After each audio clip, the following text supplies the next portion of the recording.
El sol quemaba alto sobre Rat Creek, su calor aplastando la tierra hasta que incluso el aire parecía temblar. Eli Rollins entrecerró los ojos contra el resplandor mientras su caballo lo llevaba por el sendero polvoriento. Los cascos golpeaban la tierra seca, levantando polvo rojo que se pegaba a sus chaparreras gastadas, a su camisa descolorida y al sudor en su piel. Había cabalgado desde el amanecer desde su rancho a 40 millas al norte. Todo ese camino por unos cuantos sacos de cebada. La sequía había mordido más fuerte este año que nunca, y sus caballos necesitaban alimentos si iban a sobrevivir la temporada. El pueblo era el último lugar donde Eli quería estar, pero la necesidad había decidido por él. Rat Creek apareció al fin, alzándose del desierto como una fila de huesos cansados. Los edificios de fachada falsa se inclinaban bajo el peso del sol, la pintura descascarada, los letreros desvaídos. Unos cuantos caballos estaban atados a postes con cabezas bajas. El aire olía a polvo, sudor y whisky agrio que salía del selún. Eli desmontó frente a la tienda general de Morrison, ató su caballo y palmeó su cuello caliente. No tardo, muchacho, murmuró.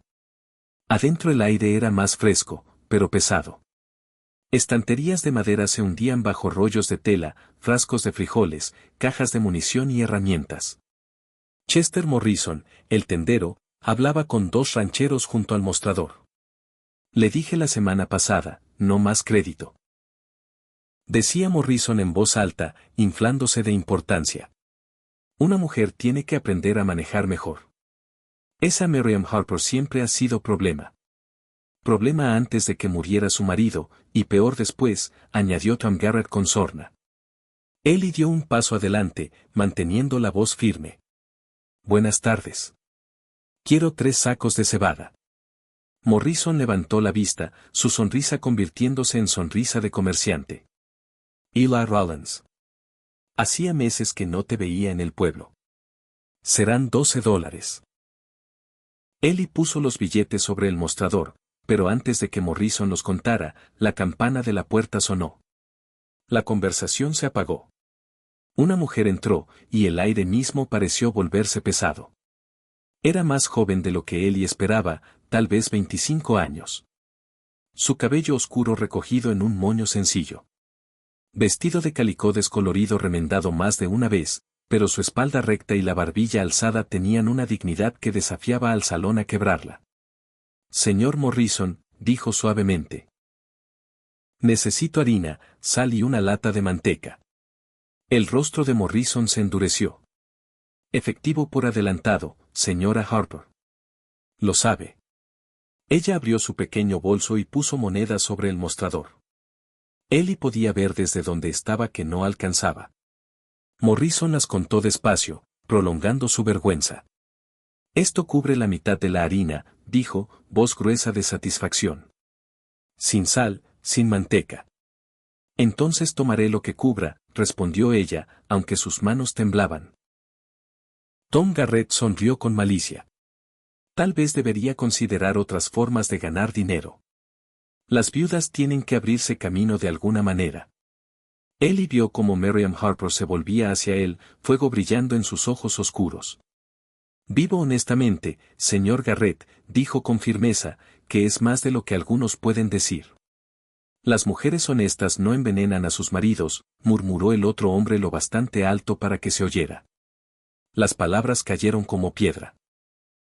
El rostro de Miriam palideció, pero mantuvo su posición. Mi harina, señor Morrison. Morrison se inclinó hacia adelante, crueldad curvando su sonrisa. Los precios subieron. Esas monedas tal vez compren una taza de harina, si acaso. La mandíbula de Eli se tensó. Dio un paso adelante y puso $2 de plata junto a las monedas de ella. Añada lo que la señora necesita a mi pedido. El salón se congeló. Miriam se volvió hacia él, orgullo luchando con desesperación en sus ojos. De cerca, Eli notó las ojeras en sus mejillas, los remiendos cuidadosos en su vestido, el cuero gastado de sus botas. No puedo aceptarlo, susurró.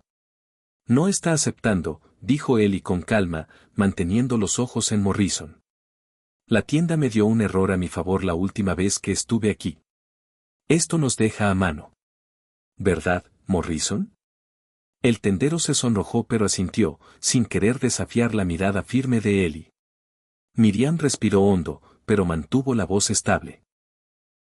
Harina, sal, manteca y una bolsita pequeña de azúcar. Si no es mucho para mi hija. Lo que necesite, dijo Ellie. Se apartó, dándole la dignidad de no mirar mientras Morrison llenaba su pedido. El salón quedó en silencio, pero Ellie podía sentir las miradas pesadas de los hombres en su espalda. Se había marcado ahora. Se había puesto del lado de la marginada del pueblo. Cuando los paquetes de Miriam estuvieron listos, ella se detuvo junto a él. Gracias, dijo en voz baja. Le pagaré de alguna forma. No hace falta, señora, respondió Ellie, tocándose el borde del sombrero.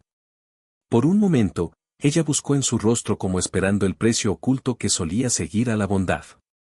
Al no encontrarlo, se fue con la cabeza en alto. Ellie la observó por la ventana mientras caminaba por la calle. Figura pequeña cargada de paquetes y más pesada aún por el juicio del pueblo. Se dijo a sí mismo que no importaba. Se dijo que solo había venido por grano. Pero mientras cabalgaba fuera de Dry Creek, su fuego, su orgullo y su lucha silenciosa se quedaron con él. Había cruzado una línea ese día, aunque aún no entendía cuánto cambiaría su vida. Y 3 días después, cuando Ella Rollins se encontró dando la vuelta hacia la granja rota de esa viuda con un pequeño saco de maíz para semilla en su alforja, dejó de fingir. Algo había cambiado. Algo de lo que ya no podía alejarse a caballo. Aquí tienes la parte 2 de la historia de Miriam Harper y Ella Rollins, continuada en español mexicano neutro, con el mismo enfoque en respeto mutuo, valentía, esfuerzo compartido y la construcción lenta y honorable de una vida juntos. Parte 2. Los días que no fueron fáciles, pero fueron verdaderos. 3 días después, Ella Rollins cabalgó de regreso hacia el borde este de Dry Creek con más que cebada en sus alforjas. Se dijo que solo llevaba semilla extra que de otro modo se desperdiciaría. Pero cuando la granja Harper apareció a la vista, inclinada por el abandono y la soledad, supo que se había mentido a sí mismo. La casa se apoyaba cansada, el techo remendado con lo que Miriam había podido encontrar. El porche se hundía, la cerca medio caída. Lo que alguna vez fue jardín ahora era tierra agrietada. Una niña pequeña, no más de 6 años, estaba en el patio. Tenía el cabello oscuro de su madre y los mismos ojos solemnes. No sonrió ni saludó, solo lo observó con un cansancio que ningún niño debería tener. Ellie se tocó el sombrero hacia ella, luego ató su caballo a la cerca. Antes de que pudiera llamar, la puerta principal crujió al abrirse. Miriam Harper estaba allí con un cuchillo de cocina en la mano. Parecía lista para pelear una batalla que ya había librado demasiadas veces. Su rostro se suavizó ligeramente al reconocerlo, pero su agarre en el cuchillo permaneció firme. Señor Rollins, dijo. Ellie. Respondió él. Traje semilla. Pensé que podría ayudar. Sus ojos se entrecerraron. Pensó que la pobre viuda podría usar caridad. Pensé que alguien intentando mantener un jardín vivo en sequía podría usar semilla que está sentada inútil en mi granero, replicó él con calma. Se quedaron mirándose, ninguno cediendo terreno, hasta que Miriam finalmente bajó el cuchillo con un suspiro. Supongo que será mejor que pase. Adentro era escaso, pero limpio. 3 sillas desparejadas, una estufa de leña y estantes con poco más que las provisiones que Ellie la había visto comprar. Todo hablaba de pobreza contenida por dignidad. Sarah, llamó Miriam, y la niña entró, hizo una pequeña reverencia educada y se quedó cerca de las faldas de su madre. ¿Quiere agua, señor Rollins? Preguntó Miriam, aunque Ellie podía oír lo que le costaba ofrecerlo. Estoy bien, dijo él con gentileza. Solo vine a dejar la semilla y compartir unos trucos para plantarla bien en esta tierra. Ella lo estudió, sospecha y cansancio escritos claramente en su rostro. Finalmente asintió. Muéstreme entonces. Durante las siguientes 2 horas trabajaron lado a lado en el patio. Eli le enseñó a plantar profundo, a moldear la tierra para atrapar la poca lluvia que pudiera caer, a regar al amanecer y al atardecer para ahorrar contra la evaporación. Sarah lo siguió, llevando semillas en su pequeño delantal. Apenas habló, pero sus ojos grandes nunca dejaron a Eli. Cuando el sol bajó, Eli llamó a parar. Notó cómo Miriam se tambaleaba, el agotamiento tirando de ella aunque nunca se quejó. Vio cómo el hambre había ahuecado sus mejillas, como su orgullo la mantenía callada. Es suficiente por hoy, dijo. Las semillas necesitan asentarse antes del próximo riego. Miriam se limpió la frente con una manga sucia. No sé cómo agradecerle. No hace falta gracias. Solo vecinos ayudando a vecinos. Ella rió con amargura. ¿Vecinos? Es el único hombre del pueblo dispuesto a que lo vean aquí. Eli no respondió. Solo recogió sus herramientas y se dirigió a su caballo. Mientras montaba, Sarah dio un paso adelante. Su pequeño rostro era solemne. Señor vaquero, preguntó. ¿Es usted hombre bueno o malo? Sarah. La voz de Miriam fue aguda por la vergüenza, pero Eli solo miró a la niña. Intento ser bueno, dijo honestamente. No siempre lo logro. ¿Por qué pregunta? La voz de la niña fue baja pero firme. Mamá dice que los hombres buenos no lastiman a las niñas pequeñas, pero los hombres del pueblo le dicen cosas malas a mamá, y se supone que son hombres buenos. Eli sintió que las palabras lo golpeaban profundo. Desmontó, se arrodilló en el polvo para estar a su altura. A veces la gente se confunde sobre qué es bueno y qué es malo, dijo. Escuchan chismes en vez de la verdad. Tu mamá es una buena mujer, Sarah. No dejes que nadie te diga lo contrario. Sarah asintió solemnemente, luego lanzó sus brazos delgados alrededor de su cuello. El abrazo fue rápido, pero se quedó con él mientras cabalgaba hacia la oscuridad que llegaba. Esa noche, nubes de tormenta rodaron sobre el desierto. La lluvia martilleó el rancho de Eli, relámpagos partiendo el cielo. Intentó dormir, pero cada trueno lo arrastraba de vuelta a pensamientos de Miriam y Sarah en esa casa derruida. ¿Estarían secas? ¿Estarían seguras? Se dijo que no era su problema. Pero cuando otro rugido sacudió las ventanas, dejó de fingir. Eli ensilló su caballo y cabalgó hacia la tormenta. El sendero era lodo. La lluvia cegaba, pero empujó hasta que la casa Harper apareció en el destello de un relámpago. Oyó los llantos aterrorizados de Sarah antes de llegar a la puerta. Adentro el techo cedía, agua cayendo por paredes torcidas. El piso ya resbaladizo de lodo. Miriam intentaba atrapar las goteras con cubos, peleando una batalla que no podía ganar. «Déjeme ayudar», gritó Eli sobre la tormenta. Miriam se giró, alivio cruzando su rostro antes de enmascararlo otra vez. «El techo se va. No puedo detenerlo». «Tome lo que necesite», ordenó Eli. «Nos vamos al granero». Ella no discutió, agarrando lo poco seco que pudo. Metió ropa en un saco. Eli levantó a Sarah en brazos, la niña aferrándose a él, sus sollozos rompiéndole el corazón. Los tres tropezaron bajo la lluvia hasta el granero, apenas llegando antes de que otra sección del techo colapsara detrás de ellos. Adentro estaba oscuro pero seco. Eli movió fardos de heno para bloquear el viento, encendió un pequeño fuego en un cubo viejo y extendió mantas. Envolvió su propio abrigo alrededor de Miriam y Sarah. «Se congelará», protestó ella. «Puedo manejarlo». «Esa niña no». Se sentaron acurrucados mientras la tormenta rugía. Los llantos de Sarah se calmaron, el agotamiento finalmente venciéndola. Miriam sostuvo a su hija cerca, sus propias manos temblando. «Se fue, ¿verdad?», susurró. «La casa. El techo está medio caído», admitió Eli.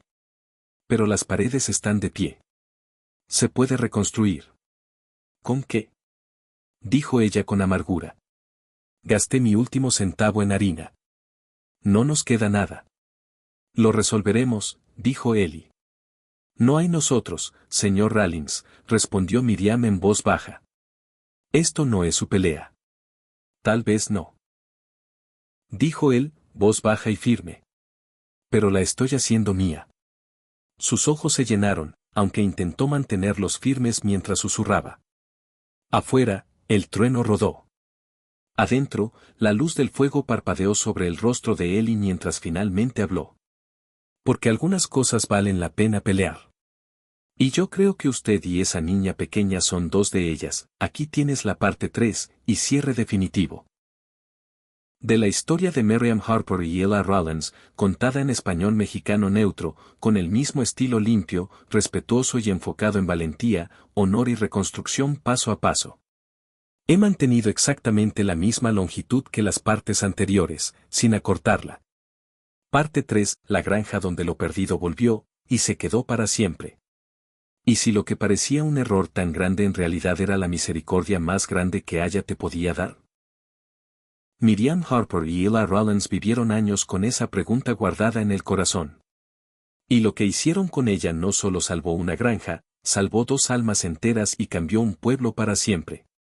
Décadas pasaron sobre Wyoming como nieve que cae suave y luego se derrite para dejar paso a nueva vida. La granja de Ellie siguió creciendo. Nadie del mundo de abajo la encontraba por casualidad. Los rumores se convirtieron en historias que se contaban junto al fuego. La viuda que llegó rechazada por todos y terminó sosteniendo todo, el ranchero solitario que gastó su último dólar por una mujer que nadie quería ayudar y encontró el hogar que nunca supo que le faltaba. Dentro de la granja, el espacio se agrandó con manos pacientes y dúa sincera. Se añadieron cuartos para los niños que fueron llegando poco a poco, una pequeña biblioteca con libros de conocimiento y de fe que Miriam traía de Dry Creek cuando bajaban al pueblo. Un rincón cálido con estufa de leña para tener verduras todo el año y un espacio siempre limpio donde se extendía la oración 5 veces al día. Miriam dio a luz a su primer hijo en primavera, cuando la nieve se derretía y los arroyos cantaban alabanza al Creador. Lo llamaron Yusuf, por el profeta que soportó pruebas con paciencia hermosa. 2 años después llegó una niña, Aisa, con ojos como los de su madre y una curiosidad que llenaba la casa de preguntas sobre el mundo y sobre Aya. Luego vinieron mellizos, Ibrahim y Maryam, que corrían por pastos calentados y aprendían a leer el Corán antes que las letras del alfabeto inglés. Eli les enseñó lo que la tierra le había enseñado. A leer el viento en la pradera, a encontrar agua bajo la nieve, a construir con madera que no cede. Pero sobre todo les enseñó a decir alandulilla en cada cosecha y en cada dificultad. Miriam les enseñó lo que trajo de su vida anterior, palabras que curan, historias de los profetas que dan esperanza, la certeza de que las cosas rotas se pueden reconstruir, si confías en el plan de Aya y lo intentas con paciencia y tabakkul. La casa se llenó de risas, de dibujos pegados en las paredes con versos cortos escritos al lado, de recitaciones suaves al amanecer y al atardecer. Los niños crecieron fuertes, curiosos, amados. Nunca conocieron hambre ni miedo de abandono. Supieron desde pequeños que tenían padres que eligieron quedarse, que construyeron refugio no solo con madera y adobe, sino con salat, con dúa y con decisiones diarias de buscar lo halal y lo bueno. Una tarde de otoño, cuando los niños ya eran jóvenes y ayudaban en el jardín y en el establo, Miriam y Eli subieron a la loma sobre el arroyo. Desde ahí se veía todo, pastos verdes rodeados de colinas, la casa creciendo como árbol antiguo, arroyos cantando, niños trabajando juntos abajo. Miriam tomó la mano de Eli. Mira lo que Aya hizo con nosotros, dijo en voz baja. No solo sobrevivimos. Creamos algo que dura. Eli apretó su mano. Cuando gasté mi último dólar en tu tienda hace 30 años, pensé que solo estaba ayudando a una vecina. No imaginé que Aya nos estaba dando la oportunidad de reconstruirnos el uno al otro. Ella sonrió, ojos brillantes. Y yo pensé que solo buscaba un lugar donde mi hija no pasara hambre. Resultó que encontré un hogar y a la persona con quien quería compartirlo, Aya. Abajo, Yusuf enseñaba a Aisa a tallar madera para un canal nuevo. Ibrahim y Maryam discutían riendo sobre la mejor forma de plantar semillas de invierno. La granja respiraba viva, fuerte, como el lazo que Miriam y Eli habían tejido día a día, callado, sólido, inquebrantable. Eli miró el horizonte. Algún día los niños preguntarán por qué llegamos aquí. ¿Qué les diremos? Miriam apoyó la cabeza en su hombro. Les diremos la verdad. Que a veces un hombre gasta su último dólar por una mujer que nadie quiere ayudar y eso lo lleva al lugar que ella tenía preparado. Que 3 días pueden cambiar una vida entera. Que el mayor tesoro no está enterrado en la tierra ni en el ganado. Está en aprender a pedir perdón cuando fallas, en elegir quedarte cuando todo te dice que huyas, y en entender que las cosas rotas, incluyéndote a ti mismo, todavía pueden ser útiles, si confías en ella y las reconstruyes con paciencia y buena intención. Se quedaron ahí un rato más, mirando la granja que habían hecho hogar. El sol bajó despacio, tiñendo todo de dorado y violeta. Abajo, las risas de los niños subieron con el viento suave. La casa esperaba con luz cálida en las ventanas y el sonido lejano del adán que uno de los hijos ya empezaba a dar. Miriam apretó la mano de Eli.